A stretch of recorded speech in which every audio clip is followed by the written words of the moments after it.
Hi, good afternoon, everyone, and thank you for joining us for our webinar today, Interoperable Workflows with grandMA3. My name is Claire Manley, and I'm the Marketing Specialist for GDTF and MBR. Before we get started today, I just have a couple quick housekeeping items. First, this webinar is being recorded, and I'll post the on-demand version to the GDTF YouTube page, where you can find this as well as all the other past manufacturer webinars. Next, if you have questions, please enter them in the questions box located right in your control panel, and we'll save some time at the end of the webinar to get through as many questions as possible. So without further ado, I'd like to introduce our guest presenter for today, Rene. Rene is the head of product management at MA Lighting and supports events worldwide, keeps in touch with the users, and works with R&D to continuously develop the grandMA3 series. He started in 1993 as service and support technician before becoming a freelance programmer and project manager. Besides his studies as an electrical engineer, he kept freelancing in all genres of the entertainment business. With the experience of working in concert touring, corporate events, theater, and some live TV productions, he joined MA Lighting in 2005. So let's give a warm welcome to Rene and go ahead and get started.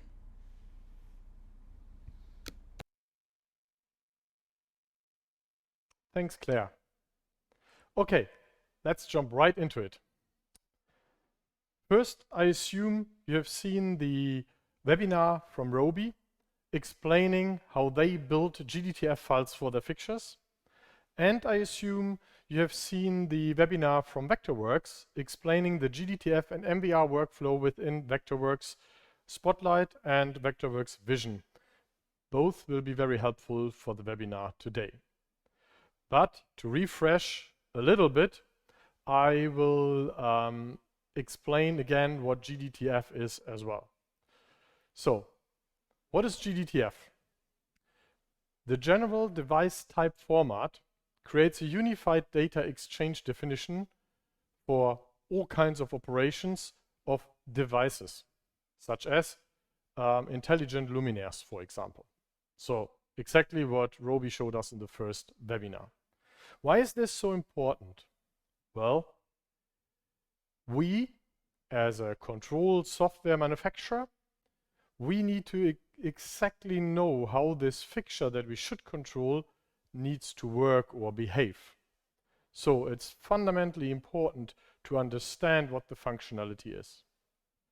How is this possible, or how does GDTF help us with this? Well, because GDTF is designed as an open standard, a unifying language between the manufacturer creating the device, the manufacturer creating previous software, the manufacturer creating control software, because it is an interchangeable, it is like a language between them that all of them speak. Everyone can put in exactly his knowledge about the device, or how to control, or how to visualize. So to keep it as an open standard, the GDTF group has actually created the DIN Spec 15800. You can find a link to the DIN Spec 15800 on the webpage gdtf-share.com. I can quickly show you. So on that webpage, we will come back to this page as well a little later to show you where all the data about GDTF is hosted. But before we do so, what does a fixture type mean for a control software? Well, let's have a look. Fixture types are the fundamentals of a show file, right? If you want to control a luminaire, you need to exactly know how it's intended to operate. So, not knowing how to control a fixture limits your access to it. I've heard a lot of arguments where users say, well, you are the creators of the control software, in this specific case MA Lighting, so you should know best how to write fixture types for your software.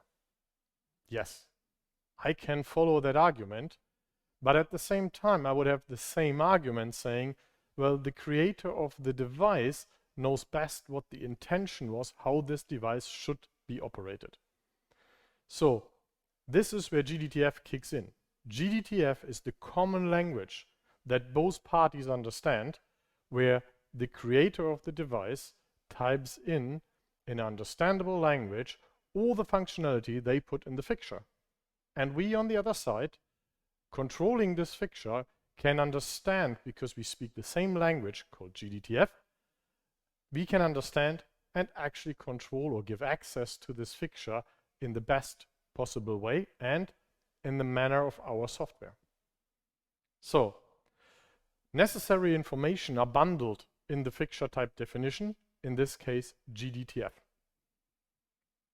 And therefore it makes sense that it is a DIN spec 15800, let's say a standard, that everyone can look into and download and make use of. So GDTF is the first format to unify this information.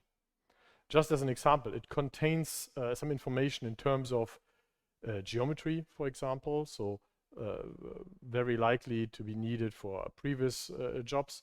It contains physical descriptions, such as emitters, for example. It contains functional, like wheels or DMX information, and so on. If you fancy to know more about it, just go to gdtf-share.com. You will find the link to the DIN spec 15800, where this is all documented. So once this GDTF file has been created, it needs to be hosted somewhere, and everyone should have free access to it. That is the intention. So let's go back to this web page, gdtf-share.com. Here you can find all the information needed about GDTF and the GDTF files itself. So let me quickly log in. Just 1 second. So we do this all live here. Let's see. Here we are. And here you can see now all files of manufacturers and users. I can also click here, manufacturers only. Let's pick ARI. I just read it here so you can see all the files. Let's click here on a sky panel. You get some information about the files. So they are hosted here in the database. The registration for this is only needed for data regulations. So this access is for free. Great. So this is where the data is hosted. Now, here is a little graphic of to summarize what GDTF actually means for us. So you know where it is hosted. You know now what it means. It contains all the data that is needed for more than just one part of software. In this symbol here, we explain the planning software, the control software, the previous software. Okay, so let's have a little insight or a little overview of how this works in grandMA3. So I have the software here, and you see it's like blank, nothing loaded. There's no show file. So first thing we need to do to create a show file, put in the fundamentals, as I said earlier, which are the fixture types. So this software runs on my computer, but it is the same for the consoles actually. And if you look down here in the corner, there's a little green world icon. This tells me I'm connected to what we call the MA world server. So I have internet connection. I'm online. And because I am, I can go now to patch, click here. And first thing that happens when I go to patch is I get the insert new fixture dialog. That makes sense because without fixtures, I cannot really create my show file. So here I see the fixtures sorted in tabs, like what is my current show, what is a grandMA3 fixture type, what is a grandMA2 fixture type, a GDTF fixture type. Okay, GDTF, that's the topic today. So, but this GDTF tab is if I have the file on my local USB stick or on my local drive already. But because we are connected to the network, there is another tab here called GDTF Share, and you see the symbol in front of it. It's the same icon that is lit up in the command line green, telling me I'm online. So if I click now on this one, I hope you can see here, this is the same list you just have seen in the gdtf-share.com. So you can directly access GDTF Share, And so I could type in here, let's say sky P, so sky panel, and I see my sky panel S60C that we just looked at a few seconds ago. Let's say we select this. When we click select, it takes a few seconds because what happens, it really downloads this fixture, this GDTF file from the gdtf-share.com. So here it's like predefined one fixture patched in address 1.1. Let's say just apply. I have one sky panel patched to address 1.1. Okay, let's exit, save and exit. So we should now have a functional show file. Let's see, in my fixture sheet, I find this single fixture. So if I dial in the dimmer, obviously there is some lights. Let's dial this up to 100. And maybe let's have a look at the 3D view. So I need to quickly set this up. Means I need to raise the position a little bit. So now we are here. You can see I have my sky panel in here. It worked. So fairly easy to make use of GDTF files. Well, I would say this is pretty much the easiest workflow you can have, or you can get the fundamental definition of a fixture into your show file. Okay, I have a quick summary here again. The important thing is you need to be online. See the two red arrows. And then you can download directly from GDTF Share. So great. Now we have looked at the single GDTF file. I would say first step, a pretty smart workflow. You can just upload this and patch it into your show file and make use of it. But it does not stop here. Let's go to MVR, my virtual rig. So what does that mean? Well, technically MVR is the bigger container containing multiple GDTF files. So it not only contains GDTF files, but also geometries or environmental information. And it can handle all the instances of a GDTF file. Says, if in the example we just went through, you would patch 10 sky panel and align them along the x-axis and hang them in 5 meters height, you could have, you could transport the coordinates in space, the rotation, the DMX addresses, the fixture IDs, and such via the MVR file, so that another software program does not need this information separately. So, in fact, that means MVR contains a lot of GDTF, or can contain a lot of GDTF files. And as I said, all its instances. Maybe we're going to have a look at that as well. Okay, so we go back to our, let's go back 1 second. Where am I here?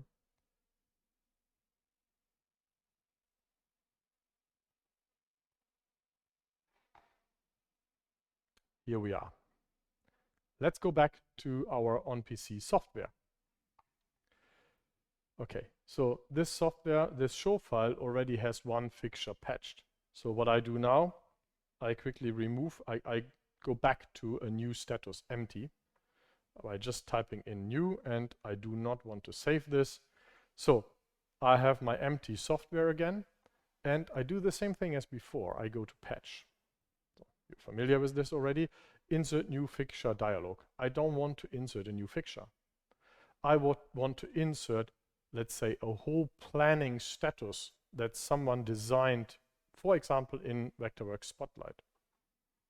So I click this away, and if I look down here, I have a button that says import MVR. So let's click on that.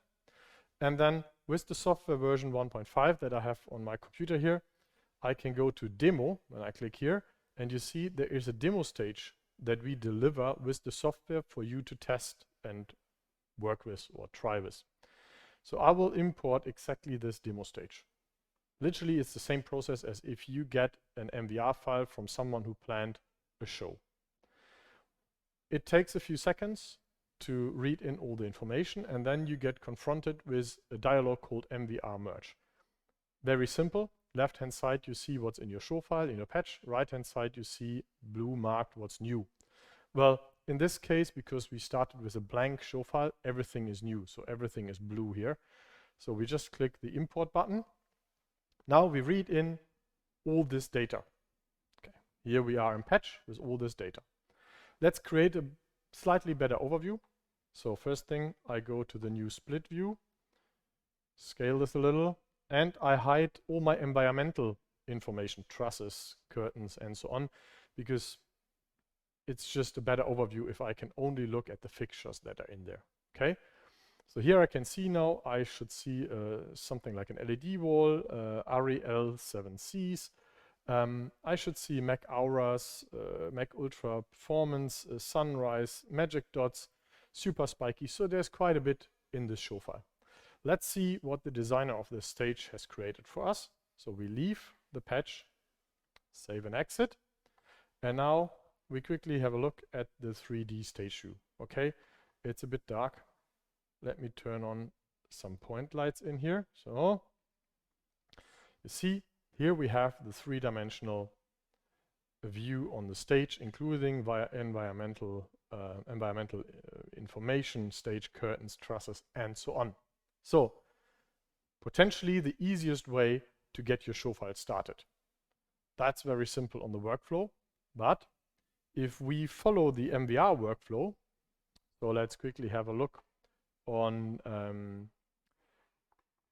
the demo file I showed you before. So I kind of say MVR is like a circular workflow. So now I've imported MVR stuff into an empty patch. Okay, great, that works. Saves a lot of time, saves a lot of effort, and is pretty failure proof because I cannot mistype DMX addresses, fixture IDs and such because I imported it the way a designer created it for me.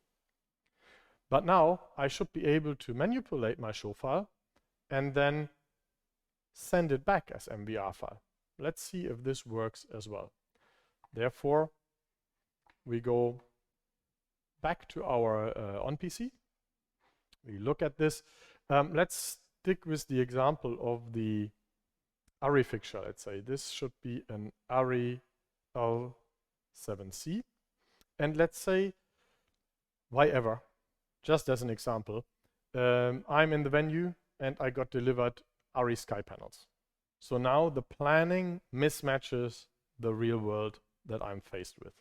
And that has some implications because the amount of DMX addresses, the footprint will not match, for example. So let's see how we solve this. Okay, we would need to go back to patch where our MVR file is. Here are all my L7Cs and I select them all and say right click with the mouse or edit in the console, and then I decide I need sky panels as I got delivered. So I go to my GDTF share tab over here, do the same thing as before, type in my sky panel. Let's say it was an S60C that I got, so selected it and say select. It takes a few seconds again because again it downloads it straight from the GDTF share database. Of course, my column with the L7Cs is empty now because here is a new one with sky panel S60, and here you can see what I said before, my DMX addresses do not match. No problem. I know in my installation DMX Universe 3 was reserved for just the ARRI fixtures, so I can right click in here and start patching to 3.1, all of them. So now they are aligned again. I have the space in the universe. They should happy work now. Okay, let's quickly save and exit. And here we are. We have new fixtures in here right now. So now the change we made here, we need to export as MVR. I go back to patch because down here is my export button. So I click on this export button and I call this demo stage version 11, let's say export, and I created this demo stage version 11 MVR file. So now I'm quickly gonna change over to my computer with Vectorworks Spotlight on. Let's see, here we are. So here we are in Vectorworks Spotlight. We see the stage from the top. And we can change now to look at it in 3D. Let's see that it looks the same as in grandMA 3D. Here you see it does. Please recognize the fixture icons are simple ones just because of my performance. So here we have selected the L7C. I hope you can see that. It's the GDTF file. All we need to do now is import the MVR file. So again, the symbols are simple symbols just due to laptop performance.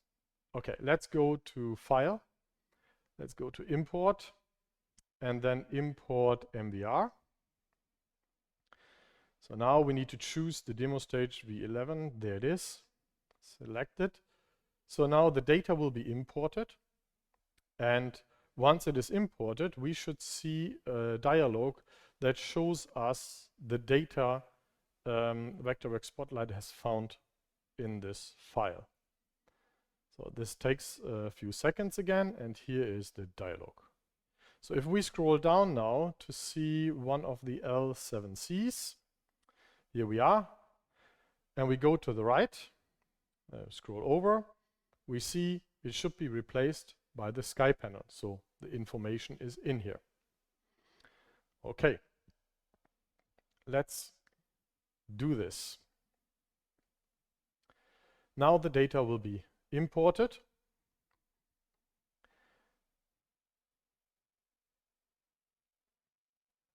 Takes a few seconds only. And once the data is imported, we can see, hopefully, that the symbols still have not changed, but it refreshes the drawing. And if we click now on the same fixture that we had before, we see in the here in this area that it is now a sky panel as it was supposed to change. Great. This is awesome in my opinion, because every little change we did on site now has been fed back to the planner. He doesn't even need to be on site or in the venue. He can be thousands of miles away and still gets all the information. And I would classify this as almost failure-free or error-free for the simple reason that little changes I do, spelling a name differently, adjusting a DMX address by one channel, whatsoever, little things I might not have noted manually down, they are all in this file. So they all get transferred back. So from my perspective, one of the fastest and easiest workflows to interchange this information. And as shown here in my PowerPoint, it should be a circular workflow, because wherever I do my changes, I can pass them on to all other people, programmers, LDs, planners involved. Great. So far that's from me. I hope it was interesting and you got something out of it. Yeah, and I would hand back to Claire. Thank you.